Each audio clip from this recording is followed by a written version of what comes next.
तो अभी हमने ये समझा कि अगर हमें किसी भी क्वांटिटी को मापना है तो हमें उसमें ये पता करना पड़ेगा कि हम किस स्टैंडर्ड की सहायता से मेजरमेंट कर रहे हैं, यानी हमारी यूनिट क्या है और उस क्वांटिटी में वो यूनिट कितनी बार रिपीट हो रही है।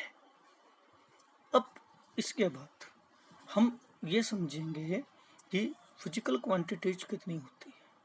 अगर ढंग से देखा जाए तो फिजिकल क्वांटिटीज हम कहेंगे कि बहुत ज़्यादा होती हैं, और उन बहुत ज़्यादा फिजिकल क्वांटिटीज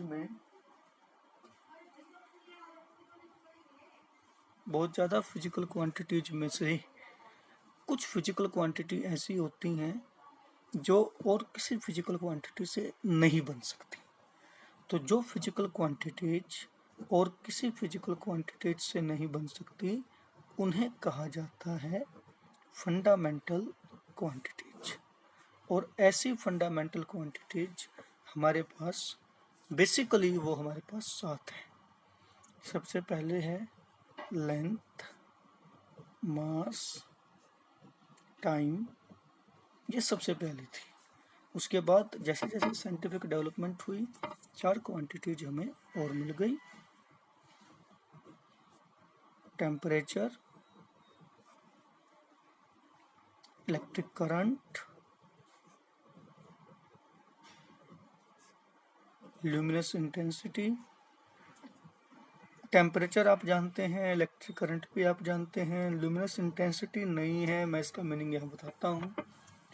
ल्यूमिनस इंटेंसिटी का मतलब होता है कोई भी लाइट सोर्स, कोई भी सोर्स जिससे लाइट निकलती है, उस निकलने वाली लाइट की जो चमक होती है उसे ल्यूमिनस इंटेंसिटी में मापा जाता है। और लास्ट है quantity of matter. Quantity of matter, तो ये 7 क्वांटिटी हैं फंडामेंटल क्वांटिटी। इन्हें किसी और क्वांटिटी से नहीं बनाया जा सकता, लेकिन इनसे और सारी क्वांटिटीज बनाई जा सकती है। 2 क्वांटिटी और भी हैं जो इसी कैटेगरी में आती हैं। एक हमारी है प्लेन एंगल, ज्योमेट्री में आपने पढ़ा होगा, और एक क्वांटिटी होती है सॉलिड एंगल। तो जो क्वांटिटी किसी और से ना बन सके, सबसे बेसिक क्वांटिटी जो हो वो फंडामेंटल क्वांटिटीज हैं। लेकिन ये तो सिर्फ 7 थी। हमने तो पढ़ा है साइंस में बहुत सारी क्वांटिटी होती हैं, लेकिन और जितनी भी हैं वो सब की सब किसी और से बनती हैं, और इसलिए उन सब को कहा जाता है डिराइव्ड क्वांटिटीज। हम इसका एग्जाम्पल ले सकते हैं। सबसे पहला एग्जाम्पल हमारे पास इसका आएगा स्पीड। हम सब ने पढ़ा है speed is equal to distance upon time. Distance को एक प्रकार से हम कह सकते हैं कि ये और कुछ नहीं है बल्कि ये सिर्फ लेंथ है। तो हम ध्यान से देखें तो हम पाएंगे कि स्पीड भी लेंथ और टाइम से ही बनती है। इसी प्रकार से एक और ले लेते हैं फोर्स। हम जानते हैं force is product of mass and acceleration. Acceleration की हम बात करें, acceleration is velocity upon time. Velocity की बात करें तो velocity is distance upon time. यानी कि हम ओवरऑल कह सकते हैं that acceleration is mass into distance upon time square. और अब अगर आप यहाँ ध्यान दें तो मास, लेंथ और टाइम स्क्वायर, तो ये क्वांटिटी भी कितनी ही कॉम्प्लेक्स क्यों ना हो, बनी मास, लेंथ और टाइम से ही है। तो ये क्वांटिटीज कहलाती हैं डिराइव्ड क्वांटिटीज। तो इनकी डिटेल आपको फिजिक्स में पढ़नी है, केमिस्ट्री में जैसे जैसे जिस प्रॉपर्टी में जो आएंगी वैसे वैसे आपको बताते जाएंगे। तो इन क्वांटिटीज के इंट्रोडक्शन के बाद नेक्स्ट चीज हमारे पास है कि इन क्वांटिटीज की मेजरमेंट करने के लिए, जैसा हमने ऊपर पढ़ा था, नंबर तो कंपेयर करने पर आएंगे, लेकिन किस यूनिट के साथ कंपेयर किया जाए वो जानना यहाँ भी जरूरी है। तो यहाँ पे हम जानते हैं, सबसे कॉमन बात की जाए, फंडामेंटल क्वांटिटीज की बात की जाए तो लेंथ की कई प्रकार के यूनिट्स फॉलो की जाती हैं। मैंने पीछे बताई थी metre, centimetre, millimetre, kilometre. Time की भी हम जानते हैं कई यूनिट्स होती हैं, second, minute, hour, day, week, etcetera. Mass की भी हम जानते हैं कई यूनिट होती हैं, milligram, gram, kilogram, tonne, quintal, etcetera.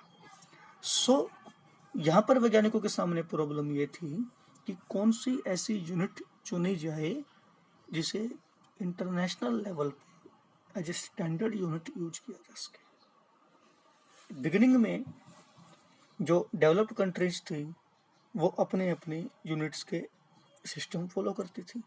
जैसे हम ये कह सकते हैं कि एक सिस्टम तो वो था जिसमें लेंथ को फुट में मापा जाता था, टाइम को सेकंड में और मास को पाउंड में। That was known as FPS system. एक वो था जिसमें जिस लेंथ को सेंटीमीटर में लेते थे, टाइम को सेकंड में ही लेते थे, मास को ग्राम में लेते थे। That was known as CGS system. एक वो था जिसमें लेंथ को मीटर में लेते थे, टाइम को सेकंड में, मास को किलोग्राम में।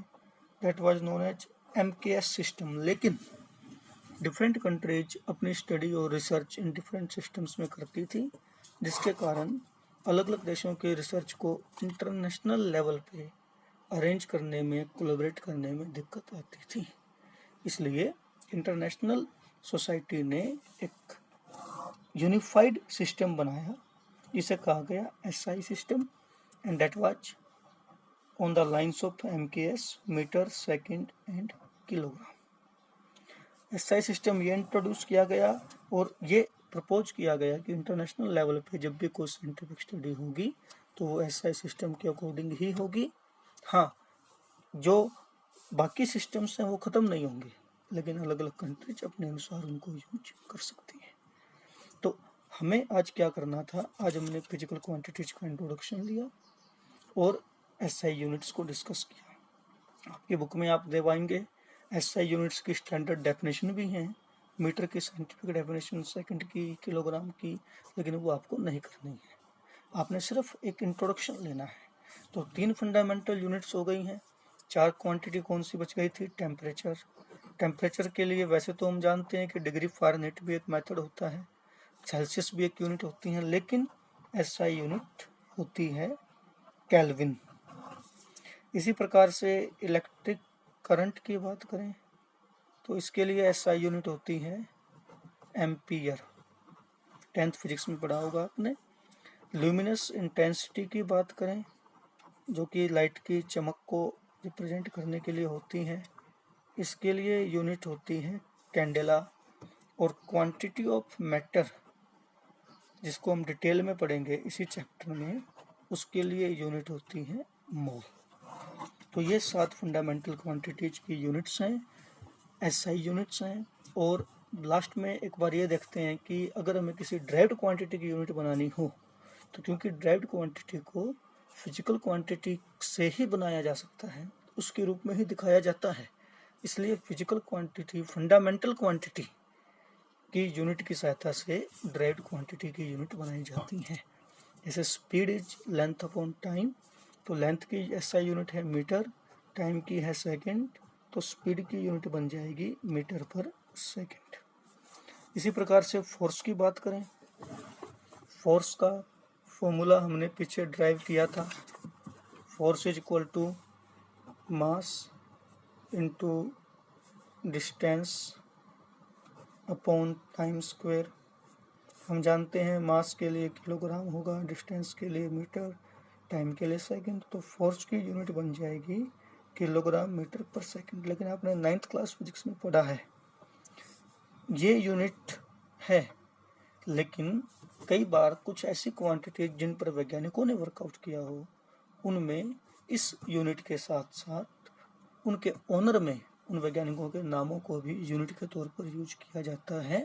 जैसे फोर्स के लिए न्यूटन यूनिट यूज की जाती है, और इस यूनिट में यह ध्यान रखना होता है कि अगर कोई यूनिट किसी वैज्ञानिक के नाम पे है, अगर हम पूरी स्पेलिंग लिखते हैं फुल वर्ड तो पहला अक्षर छोटा लिया जाएगा और सिंबल लिखते हैं तो कैपिटल लिया जाएगा। सो ये हल्का सा इंट्रोडक्शन था जिसमें हमने समझा कि कैसे हम मैटर की प्रॉपर्टीज को मेजर करने के लिए फिजिकल क्वांटिटीज का प्रयोग करते हैं, उन फिजिकल क्वांटिटीज की यूनिट्स वगैरह कैसे कैसे स्टडी की जाती है। आज इस हल्का से इंट्रोडक्शन के बाद कल जब हम क्लास लगाएंगे तो हम इससे आगे चलेंगे, कुछ फिजिकल क्वांटिटीज की स्पेसिफिक मेजरमेंट पढ़ेंगे, लाइक वॉल्यूम, लाइक टेम्परेचर, जो कि हम केमिस्ट्री में अक्सर यूज करते हैं, और फिर यूनिट्स और मेजरमेंट्स के टॉपिक को फिनिश करेंगे। तो आज आप इतना कीजिए, बाकी कल मिलते हैं। Have a nice day, enjoy.